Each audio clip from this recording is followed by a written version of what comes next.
Finally, the long wait is over. Ito na.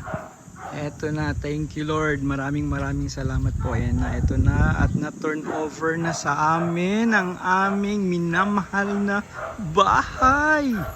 Thanks God. Thank you Fridge Revolution. And thank you Freedom Business. Ayan na po. Yan po ang may hawak ng susi. Yan po ang misis ng may-ari ng bahay. Ayan po, kita nyo naman ang kanyang mga ngiti. Sobrang saya. Ito po ang kanilang anak. Ayan po. Tama po, maraming salamat. Ito po ang loob ng bahay. Makikita nyo. Napakaganda, ang init sa labas. Subalit dito sa loob, lalo na pag binuksan mo na yung mga bintana, napakaliwalas. Swerte, napaka-blessed talaga. At dito, ito yung nakuha natin bahay. Ito naman yung toilet. Ayan. Ito na yan. Pagdating ng araw, pwede naman yung pagandahin. Ipapagandahin na lang natin yan. Yan. Ito na, may shower na rin yan. Diba? Tapos ito yung sa ano natin, sa likod. Service, ito yung magiging parang service area. Yan, meron pa rin siyang space dyan. Dirty kitchen, o kung ano man gusto mong gawin dyan. Yan. Maganda. Yan, may mga tanglad pa, may mga malunggay. Kompleto na yan. Ito, may sink na. Ayan, ganyan siya.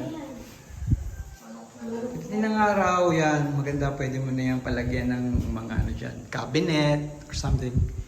Gusto mong ano, tapos dito, pwede dyan ng lagay ang sala, dining table, dining area dyan. Yan. Pleto na siya, may mga ano na siya, outlet na. Kuryente, yan. Dalawa. Yan. Tapos ito naman yan, pagpunta sa taas. Ito yun, yan, yung hagdanan. Sa ngayon, okay pa, medyo malakas pa ang tuhod. Kaya pa natin umakyat. Ayan. Tapos, ang kagandahan nito, ang taas ng ano niya. Napakataas ng ceiling. Yan. Yan. Sa ngayon, wala pa siya, hindi pa siya na nalagay ng ano, ng kisame. So, mabilis na yan pag ano. Lahat, ang kagandahan lang pala dito talaga is yung matutuwa ka kasi bawat corner halos lahat may bintana. Kaya napaka-presko. Yan siya. Provision for 2 bedrooms. So, di ba? Kung ano lang, sa nagsisimulang pamilya, okay na to. Kaya, thank you Lord. Thank you, Fridge Revolution. Salamat ng marami. At eto na. Hawak na namin yung susi ng bahay namin. Maraming salamat.